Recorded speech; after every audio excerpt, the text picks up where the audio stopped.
ya, tenang aja. Puja beserta syukur terlimpahkan kepada Allah Subhanahu wa Ta'ala, Tuhan yang Maha Ghafur, yang mana sayangnya tak terbilang, yang kasihnya tak pilih kasih. Berkat Allah lah kita semua bisa di sini dalam keadaan iman dan juga Islam. Alhamdulillah.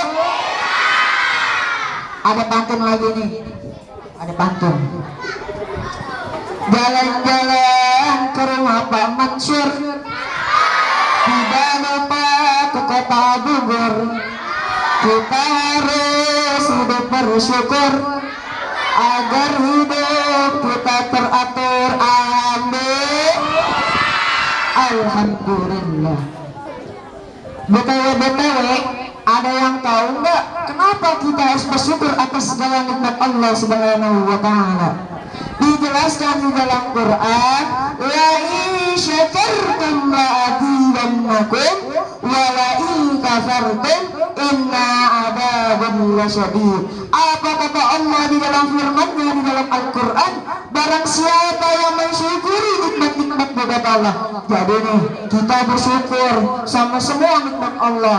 Mau A kita syukurin, mau B kita syukurin, mau C juga kita syukurin. Maka insya Allah Allah masih lebih pada kita. Apa rumusnya? Rumusnya selalu bersyukur atas segala nikmat Allah agar hidup kita lebih tenang dan juga lebih bahagia di dunia ini.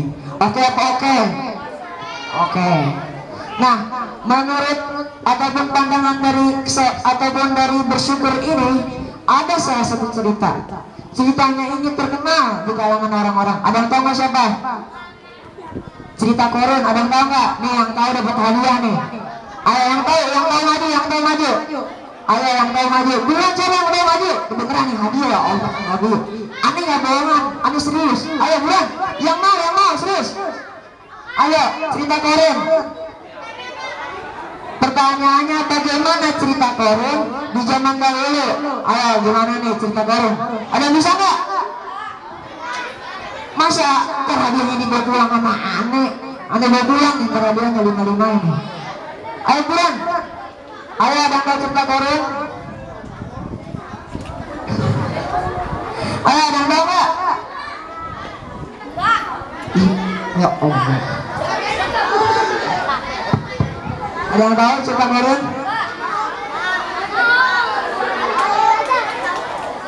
Ada yang tahu?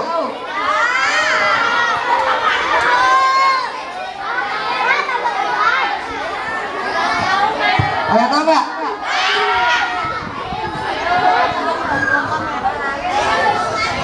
Ayo yang punya ada yang tahu nggak? Sampai 10. Anak hitung nggak maju. Atuh, bis nangis, sasa. Ayo buruan. Ada yang mau. Dapat hadiah, beneran dapat hadiah. Ayo dapat hadiah buruan. Ih, bukan bercanda kali ini bercanda. Ayo buruan. Buruan, ayo. Siapa yang mau? Ayo maju. Tepuk tangannya dong.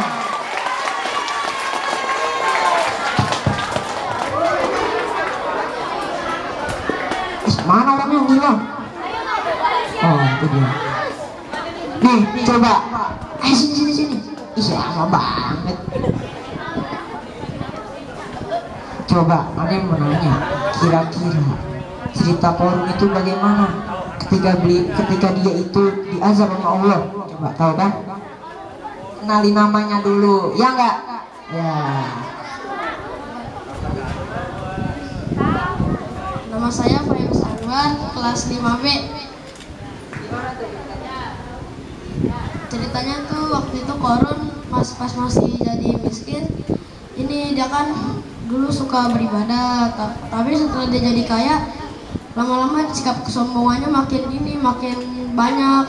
Ya, jadinya alhasil ini bersedekah pun gak mau. Habis itu jadinya semua hartanya pun ditenggelamkan oleh Allah Subhanahu wa Ta'ala. Benar nggak? benar gak? Coba sebelah kanan, benar gak sebelah kanan? Sebelah kiri, benar gak? Yang belakang, benar atau enggak? Oke, nih hadiah buat kamu. Tepuk tangan. Ya, jadi ceritanya Qarun tersebut, apa hikmah yang bisa diambil dari tersebut? Bahwasanya kita sebagai umat muslimin, umatnya Nabi Muhammad SAW, harus yang namanya bersyukur atas segala nikmat yang Allah berikan kepada kita. Karena kenapa? Karena sebagaimana banyaknya dikitnya nikmat harus disyukuri. Karena kata Allah, ya in syakartum tersebut, Allah akan adab. Apa adabnya? Yaitu menenggelamkan harta-hartanya. Kalau di zaman sekarang kayaknya sedikit yang adab begitu ya. Paling adab zaman sekarang itu hidupnya menjadi tidak berkah dunia dan juga akhirat. Gimana maksud dengan berkah? Banyak gak kira-kira orangnya kaya banget, dia nyari harta melulu, dia mencari yang namanya kesenangan dunia. Dia setiap hari nyari duit, ya nyari duitnya maksudnya berlebihan gitu. Ya nyari duitnya selalu terus. Padahal dikategorikan dia sudah dibilang cukup. Udah nggak usah lagi lah ibaratnya. Jadi kita di situ harus bersyukur atas apa segala nikmat yang Allah berikan kepada kita. Jadi di situ juga Allah menjelaskan di la in syakartum, dan juga Allah akan mengadab orang-orang yang tidak bersyukur kepadanya. Salawat bermulakan salam, berbuahkan kerinduan yang amat mendalam kepada baginda alam, pangerannya padang pasir, sang rembulan, sang mentari di kala malam dan pagi hari, ialah baginda Nabi besar Muhammad sallallahu alaihi wasallam. Berkat beliaulah kita bisa di sini dalam keadaan iman dan juga Islam. Nih, aneh mau nanya lagi nih. Gak sini mah bukan nanya ya bahasa kasarnya. Anda pengen ngasih tahu. Jadi ada orang yang dicintai sama Rasulullah. Nih biasanya kita itu kan suka yang namanya sama Rasulullah. Yang namanya kita cinta sama Rasulullah. Bahkan disebutkan dalam hadisnya Rasulullah SAW, almar'u man ahabba. Barang siapa yang mencintai orang tersebut, maka dia akan bersama orang tersebut di akhirat dan juga di surga. Jadi kita bakal harus sama orang tersebut. Kalau kita suka sama kibat, kita sama kibat nggak di surga. Kita sama orang kibat nih, kita suka sama siapa contohnya? Ayo siapa yang cewek? Tahu nggak yang cewek? Yang cewek. Siapa contohnya kibat? Siapa contohnya? Siapa? Contohnya cewek kibat, siapa cewek? Ya contohnya BTS lah, jangan masalah saya, itu BTS lah, BTS itu. Nah kita suka, kita cinta yang namanya BTS. Kita yang namanya mau ketemu, mau yang namanya itu meet and greet lah bahasanya. Tapi kita tidak boleh cinta yang namanya berlebihan daripada mencintai Rasulullah Sallallahu Alaihi Wasallam. Karena disebutkan juga tadi almar'u man ahabba. Jadi janganlah cinta berlebihan sama kibat-kibatan, jangan cinta lebih-lebihan sama artis-artisan. Cintailah Rasulullah SAW sebagaimana kita mencintai orang tua kita sendiri. Karena kenapa? Karena yang akan memberikan syafaat, karena yang akan memberikan pertolongan segalanya di akhirat ialah baginda Rasulullah Sallallahu Alaihi Wasallam. Oke apa oke? Oke apa oke? Jawab dulu dong. Oke apa oke? Alhamdulillah. Sebelumnya perkenalan dulu kak. Tadi belum masuk ke tema. Perkenalan nggak? Apa tuh? Ya perkenalan dulu kak. Perkenalan dulu kak. Nih biar lebih afdol. Ada pepatah mengatakan tak kenal kata arus. Jadi kudu perkenalan dulu. Maka perkenalkan. Udah formal banget ya. Perkenalkan, nama saya Muhammad Labib Hebatullah.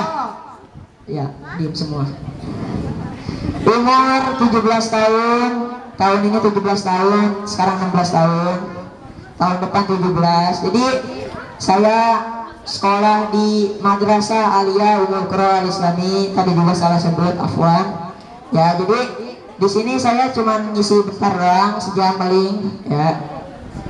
Jadi dengan tema ada, jadi kadang-kadang saya juga mikir gimana caranya itu biar kita menjadi pede di depan orang. Ini sedikit tips aja.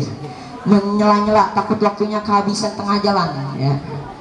Jadi bagaimana cara public speaking di depan orang? Bahkan banyak dari orang-orang itu yang kalau ngomong di depan orang itu gemeteran, gak betul? Itu namanya tiba-tiba diem, lupa semuanya, betul?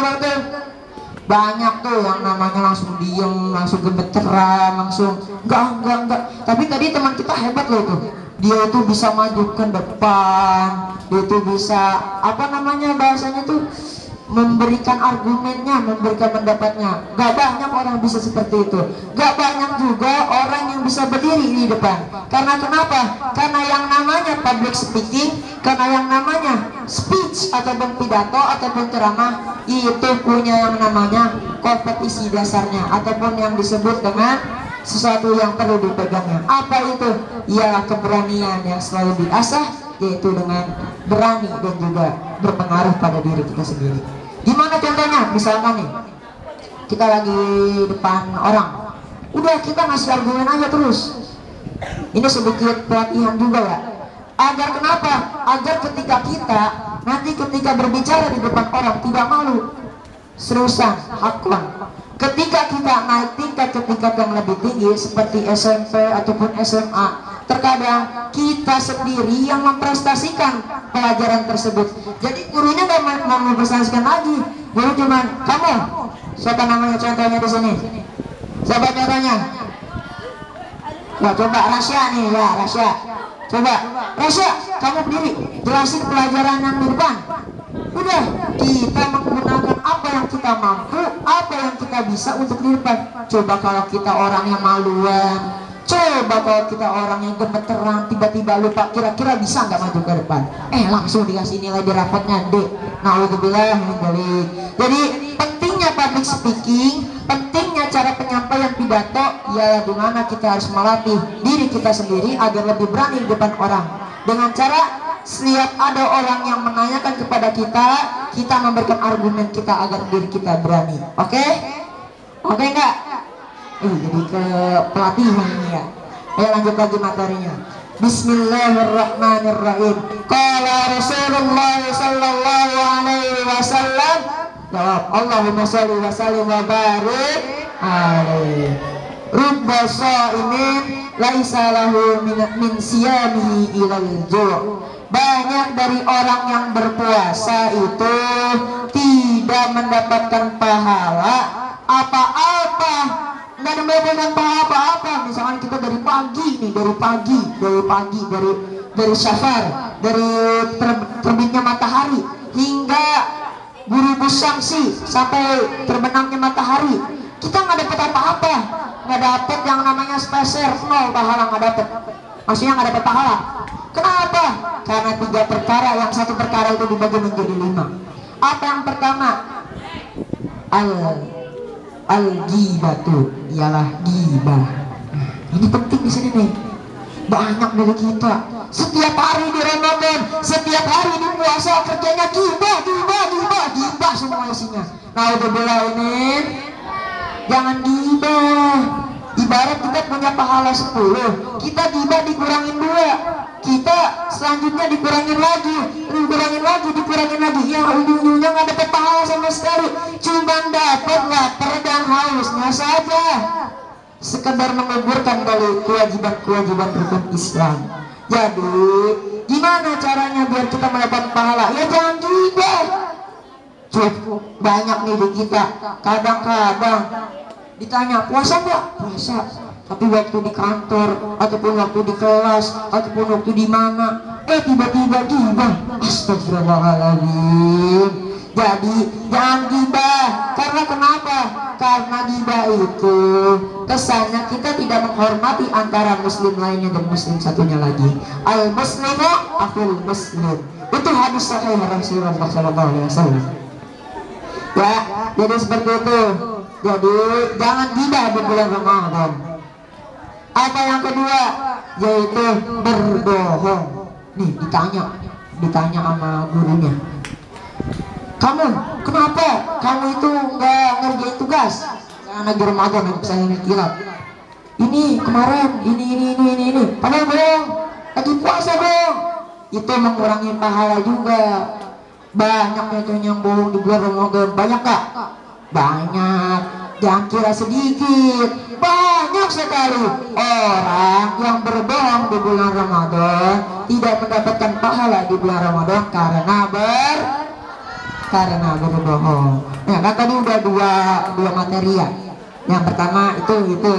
Coba ada yang bisa lagi nggak maju nih? Dapat hadiah lagi. Ayo, ada yang mau nggak? Nah, yang bertiga diri mau maju.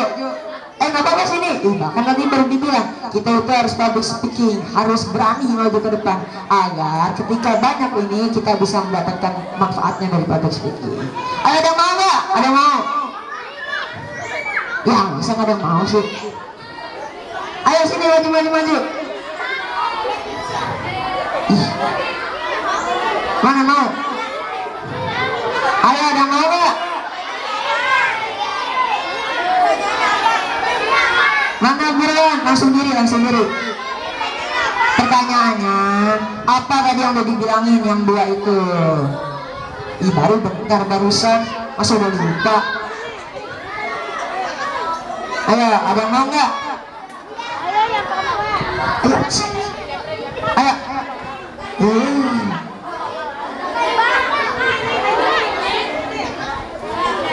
Oke, salam dulu. Assalamualaikum warahmatullahi wabarakatuh. Kenalkan, nama saya Satria Fideda Diaksara Frank. Saya dari kelas 2A.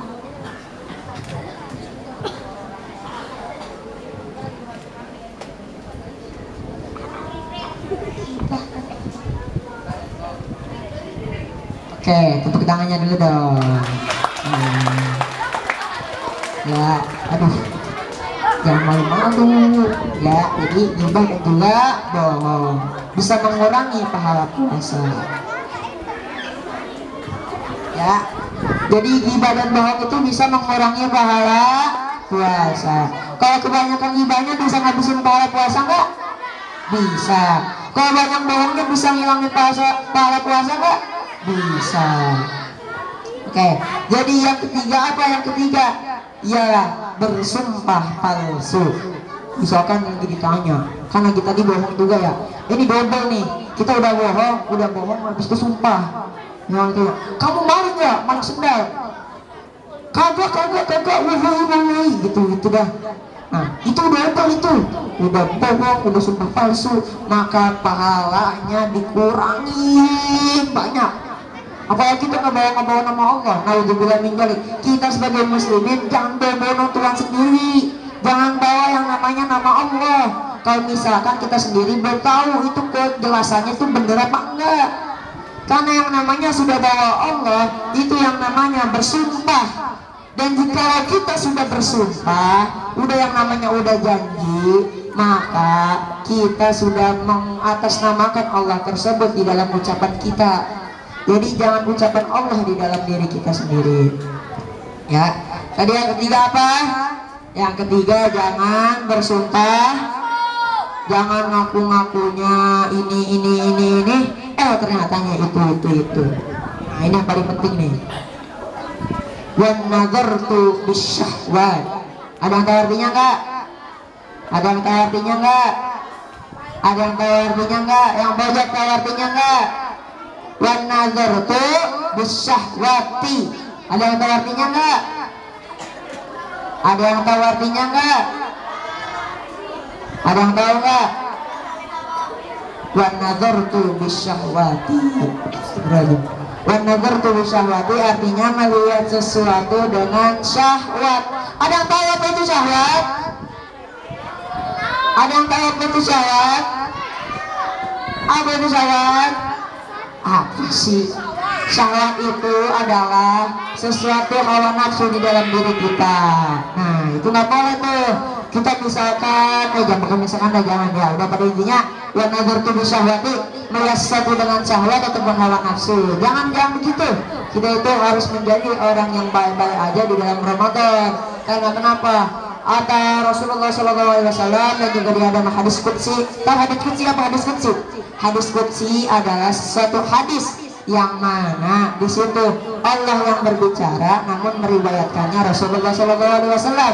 Nah, jadi Allah itu berbicara, ibaratnya kayak ibaratnya itu kayak transmisi lah, circuit gitu, circuit. Perkataannya itu disircuit oleh Allah Subhanahu Wa Taala. Apa perkataan Allahnya? Perkataan Allahnya itu puasa itu ada amalan yang baik di bulan puasa itu dibalasnya 10 kali lipat sampai 700 kali lipat. Dan barang siapa yang melakukan kebaikan di bulan puasa ataupun melakukan puasa, maka aku yang memberikan pahalanya tersebut. Nih,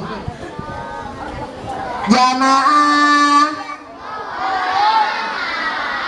salah, jamaah tuh, oke?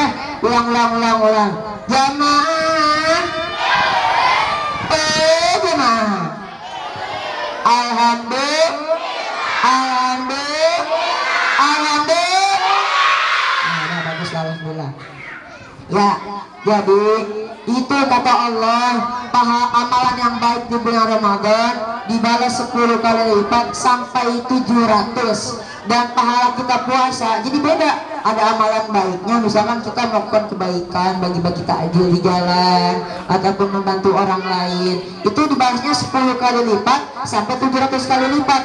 Nah, kalau yang misalkan kita puasa tersebut nih, kita kan puasa sekarang ya, kita melakukan perbuatan tadi tuh, yang ghibah, bersumpah palsu, berbohong, terus juga nazar tuh syahwat. Nah, itu maka kita akan dibalasnya dengan pahala yang diberikan Allah. Jadi bebas mau dibalas sama Allah berapa aja. Misalkan puasa ke-17 kita dikasih sama Allah pahala beribu-ribu, ratus-ratus, berpuluh-puluh juta, ya bebas. Allah yang memberikan pahalanya, bukan lagi ada batasan. Jadi Allah sendiri yang memberikan pahala atas segala bagaimana kita Allah berikan kepada kita. Jadi mau seberapa banyaknya Allah berikan semuanya kepada kita. Mau 5.000, mau 10.000, mau 1 juta, mau 10 juta, mau 1 miliar, mau 1 T, mau 1 belah, sebagaimananya, pokoknya terus-terusan Allah berikan pahalanya kepada kita. Alhamdulillah.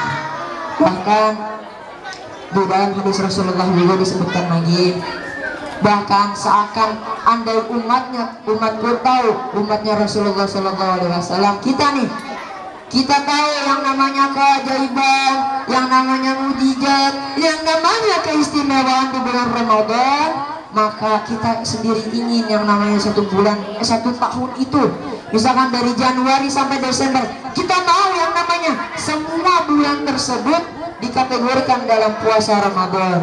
Karena kenapa? Karena saking banyaknya pahala-pahala yang akan diberikan Allah dan juga yang akan Allah beri di bulan Ramadan ini.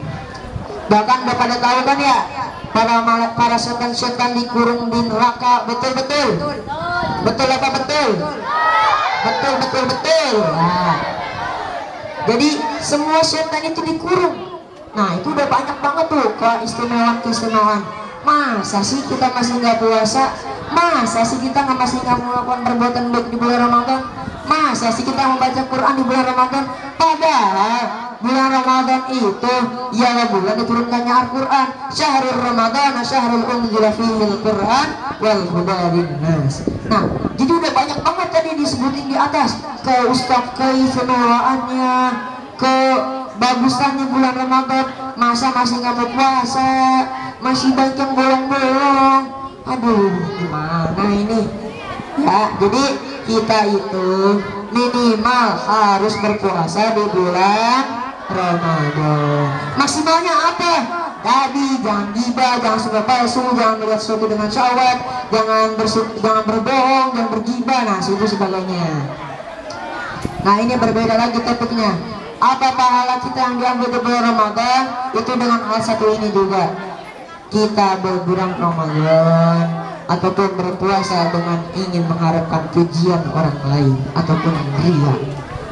Jadi kalau Ramadan itu jangan ria, diupdate di sosial media, diupdate di SW, diupdate di SG, diupdate di live, diupdate dimanapun itu. Jangan, ya, diupdate dimanapun itu jangan. Kecuali emang niatnya untuk berdakwah, niatnya untuk bersiar. Jangan diupload, wih puasa, buka puasa di ini, buka puasa di itu, buka puasa di ini, mengharapkan pujian-pujian orang lain dan mengharapkan yang namanya kesenangan orang lain.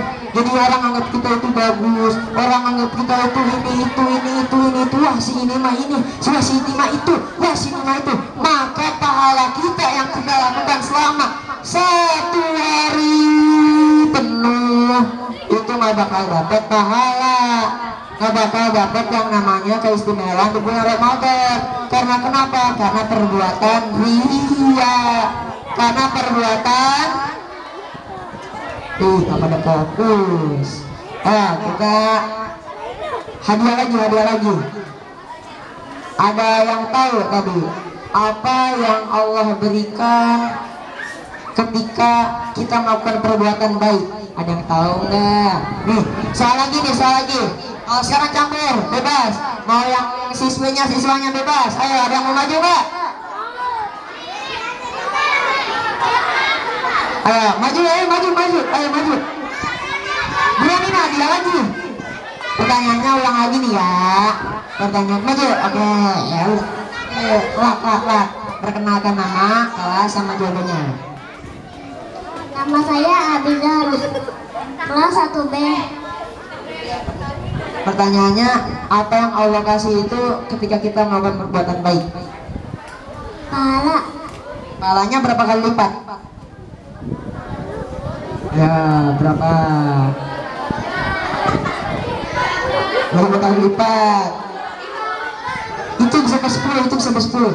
Ayo. 1, 2, 3, 4, 5, 6, 7, 8. Tahu nggak? Nah, salah.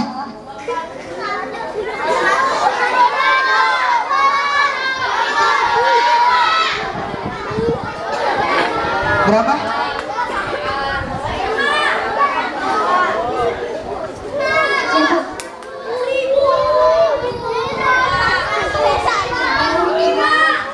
Oh, tepuk tangannya dong. Oke. Nah, jadi berapa pahalanya? 10 sampai 700. Digedekan ya? Nih. Jadi jangan yang namanya itu, nih, ini penting juga nih. Jangan berbuat baik, tapi cuma pengen disanjung. Jangan kita melakukan perbuatan yang enak dipandang, tapi kita cuma pengen disanjung. Itu juga sama, menghilangkan pahala puasa di bulan Ramadan. Jadi intinya jangan ria, jangan gibah, jangan berbohong, jangan bersumpah palsu, sama yang melihat satu dengan syahwat. Intinya 5 itu aja. Tekunin dalam hati kita, jangan melakukan perbuatan 5 tersebut, karena pahala kita bisa hilang dari perbuatan tersebut. Nah, tahu nggak artinya puasa itu apa? Menahan diri. Nah, menahan diri itu dari apa? Bukan dari makan doang loh. Bukan dari makan doang aja. Itu mah dasarnya spek umum, bahasa dasarnya mah spek umum. Apa bahasa ininya? Menahan dari segala perbuatan maksiat dan juga hawa nafsu. Jadi kan tadi udah dibilangin, jangan berbuat gibah, jangan berbuat yang namanya ngomong kotor, jangan yang namanya ini itu. Tadi kan udah dijelasin kan ya? Betul. Betul. Nah, jadi ada 5 perkara tadi. Yang terakhir apa?